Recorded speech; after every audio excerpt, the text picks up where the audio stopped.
Hi guys, welcome to the channel the happier you. आज की video में आपसे बात करूंगा मैं इम्पैक्ट ऑफ चाइल्डहुड के बारे में कि बचपन का एक इंसान पे कितना गहरा इम्पैक्ट होता है। दुनिया के सारे बड़े बड़े साइकेट्रिस्ट और साइकोलॉजिस्ट ये बात मानते हैं कि चाइल्डहुड का एक इंसान पे बहुत डीप इम्पैक्ट रहता है, किसी ना किसी फॉर्म में रहता है। चाहे इंसान शायद 30 साल का हो, चाहे इंसान 60 का हो या 80 का हो, चाइल्डहुड का तो कुछ ना कुछ उस पर इम्पैक्ट रहेगा। अब वो कितना स्ट्रांग हो सकता है, ये मैं आज आपको दो पर्सनैलिटीज़ की लाइफ के रिगार्ड से बताऊंगा। तो पहली पर्सनैलिटी है, इनका नाम है स्टालिन। स्टालिन कौन थे? स्टालिन रशिया के डिक्टेटर थे। जैसे कि आप समझ सकते हो कि जर्मनी में हिटलर थे, उसी तरह रशिया में स्टालिन थे। और उसी टाइम पीरियड की बात है, ये दोनों कंटेम्प्रेरीज थे, एक ही टाइम पीरियड में थे। इनफैक्ट जब जर्मनी की रशिया से लड़ाई हुई थी तो ये जर्मनी को सेकेंड वर्ल्ड वॉर में हिटलर लीड कर रहे थे और रशिया को सेकेंड वर्ल्ड वॉर में स्टालिन लीड कर रहे थे। तो सेम टाइम पीरियड की बात है। स्टालिन भी बहुत ज़्यादा मर्सीलेस थे, बहुत ज़्यादा मर्सीलेस थे। मिलियंस ऑफ लोगों की डेथ के पीछे इनका हाथ है। अब सवाल ये उठता है कि एक इंसान इतना मर्सीलेस और इतना क्रूअल क्यों हो सकता है? क्यों एक इंसान स्टालिन जैसा बनता है? सवाल ये उठता है। तो इसका बहुत हद तक अगर हम देखें, रीजन इसके पीछे मल्टीपल हो सकते हैं, बट एक बहुत स्ट्रॉन्ग रीजन के चाइल्डहुड से आता है। क्यों आता है चाइल्डहुड से? स्टालिन एक गरीब फैमिली को बिलोंग करते थे। फादर इनके कॉबलर थे, ठीक है, और बहुत ही पुअर फैमिली को बिलोंग करते थे। इनके फादर अल्कोहलिक थे, बहुत ज़्यादा शराब पीते थे और इनको मारते थे। इनके फादर का रोज़ का काम था कि दारू पीना है, बहुत ज़्यादा एक्सेस में ड्रिंक करते थे और फिर इनको आगे रोज़ मारते थे। रोज़ दारू पीना, रोज़ आगे स्टालिन को मारना, रोज़ दारू पीना, रोज़ आगे स्टालिन को मारना। स्टालिन के साथ साथ ये स्टालिन की मदर को भी मारते थे। तो अब आप ये सोचो, एक छोटा बच्चा है जो देख रहा है कि घर में बहुत ज़्यादा गरीबी है और मेरा फादर रोज़ दारू पी के आता है और मुझे रोज़ मारता है और मेरी माँ को भी मारता है, तो उस बच्चे के जो दिमाग है उस पर कितना डीप इम्पैक्ट पड़ता है। वो चीज़ें बच्चे की ना बिल्कुल अंदर तक, रगों तक चली जाती है।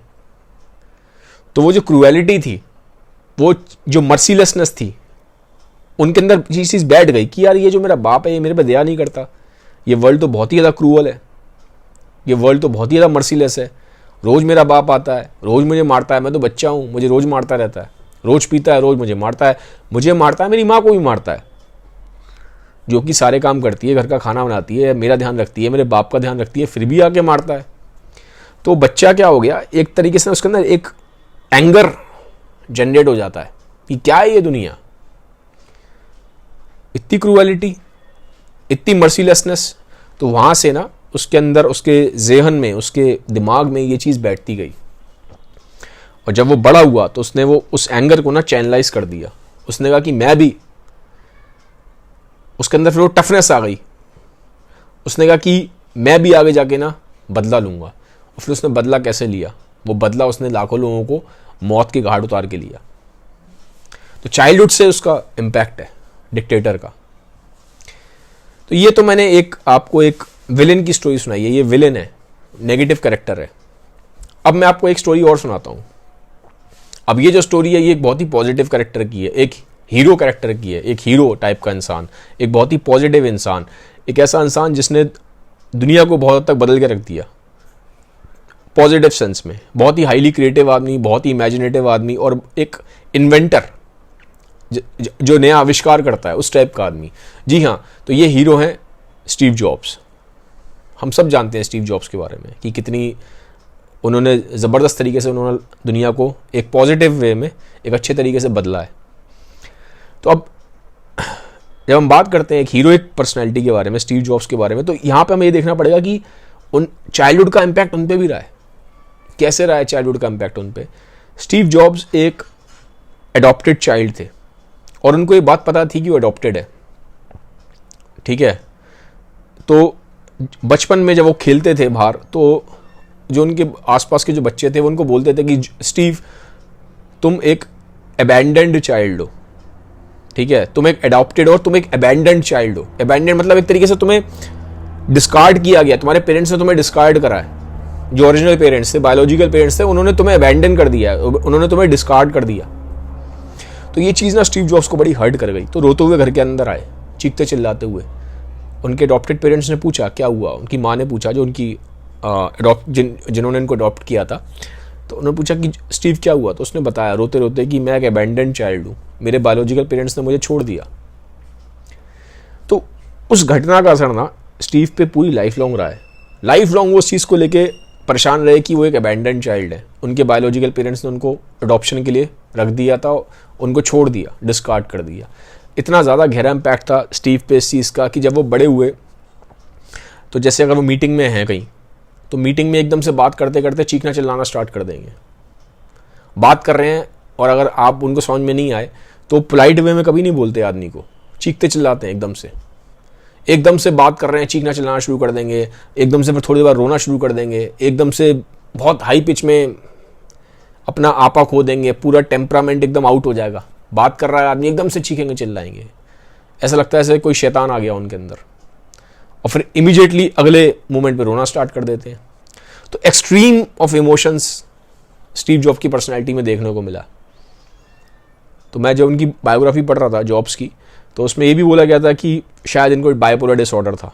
तो बाइपोलर डिसऑर्डर में ही होता है आदमी एक्सट्रीम्स ऑफ इमोशंस में रहता है, एकदम से बहुत ज़्यादा एनर्जी आ जाती है और एकदम से डिप्रेस हो जाता है। तो जॉब की पर्सनैलिटी में वो कुछ ट्रेट्स देखे गए, एकदम से चीखना चिल्लाना, गुस्सा करना, अब्यूज़ करना, ठीक है, फिर एकदम से रोने लग जाना। तो एकदम से 180 डिग्री का टर्न होता था। तो इमोशंस पे काबू नहीं था उनको अपने ऊपर, जो अपने इमोशंस थे कंटेन नहीं कर पाते थे, बाहर एकदम फट के आते थे उनके इमोशंस। तो उसका ये बोला गया कहीं ना कहीं जो ये मेंटल इम्पैक्ट है ये उनके बचपन से आ रहा है, उस इंसिडेंट से आ रहा है कि वो उस चीज़ को ले नहीं पाए कि उनके पेरेंट्स ने, बायोलॉजिकल पेरेंट्स ने उनको अबैंडन किया था। तो मैंने ये दो स्टोरी सुनाई, एक तो विलन कैरेक्टर है और एक बहुत ही पॉजिटिव और एक हीरोइक कैरेक्टर है स्टीव जॉब्स। क्योंकि हर तरह के इंसान पे, दुनिया में कैसा भी इंसान हो, उसके चाइल्डहुड का बहुत इम्पैक्ट है और लाइफ लॉन्ग उसका इम्पैक्ट रहता है। वो जॉब्स पे भी लाइफ लॉन्ग इम्पैक्ट रहा, स्टैलिन पे भी लाइफ लॉन्ग इम्पैक्ट रहा। तो हमें थोड़ा सा ना, कभी भी अगर ये वीडियो शायद हर इंसान के लिए है जो भी किसी भी सेंस में बच्चों से डील करता है, चाहे वो पेरेंट हो, चाहे वो टीचर हो या कोई कॉलेज का प्रोफेसर हो, तो इस चीज़ का थोड़ा ध्यान रखिएगा कि जो बच्चे होते हैं ना वो बहुत सेंसिटिव होते हैं, बहुत इमोशनल होते हैं। वो बातों उस टाइम पे ना उनकी चीज़ें उनको दिल पे लग जाती हैं, और वो दिल पे लग जाती हैं। वो बहुत पॉजिटिव सेंस में भी आ सकती हैं कि इंसान स्टीव जॉब्स जैसा भी बन सकता है जो एप्पल का ओनर हो और दुनिया को बदल रहा है अपने इन्वेंशन के थ्रू, लेकिन हो सकता है वो इंसान स्टैलिन जैसा भी बन जाए। तो इसीलिए जो भी इंसान बच्चों से डील करता है किसी भी सेंस में, थोड़ा उसको ध्यान रखना चाहिए कि वो क्या बात कर रहा है और उनसे कैसे डील कर रहा है, क्योंकि बच्चों का जो माइंड होता है वो बहुत ही फ्लेक्सिबल होता है और उसको ईजिली आप मोल्ड कर सकते हो। तो इट्स इम्पॉर्टेंट कि आप उनको मोटिवेट करो और उनको पॉजिटिव सेंस में एक अच्छा डायरेक्शन दिखाओ, ठीक है, ना कि आप उनको कंटिन्यूसली कर्स करो, उनको अब्यूज़ करो या उनको ये फील कराते रहो कि वो इन्फीरियर हैं। क्योंकि बहुत लोग क्या करते हैं, मैंने देखा है, कंपैरिजन करते हैं। कंपैरिजन कभी नहीं करना चाहिए, ठीक है, क्योंकि you cannot compare apple with orange. हर बच्चे का अपना एक यूनिक टैलेंट होता है, हर एक का एक अपना यूनिक टैलेंट है। तो हमें कंपैरिजन नहीं करना चाहिए, क्योंकि उस कंपैरिजन की वजह से क्या होता है, एक बच्चा इन्फीरियरिटी कॉम्प्लेक्स में जाता है, फिर वो धीमे धीमे स्ट्रेस, एंग्जाइटी और डिप्रेशन में चला जाता है। या तो वहाँ जाएगा या फिर वो अपने अंदर बहुत ज़्यादा एंगर रख लेगा और वो एंगर फिर वो नेगेटिव सेंस में निकल सकता है बड़े होके, उसके अंदर बहुत एग्रेसिव टेंडेंसीज आ सकती हैं। तो इसका ध्यान रखना, ठीक है। चाइल्डहुड का इम्पैक्ट बहुत ज़्यादा रहता है। गाइस ये था वीडियो अच्छा लगा इसको सबका शेयर जरूर करिएगा। Have a nice day, bye bye, take care.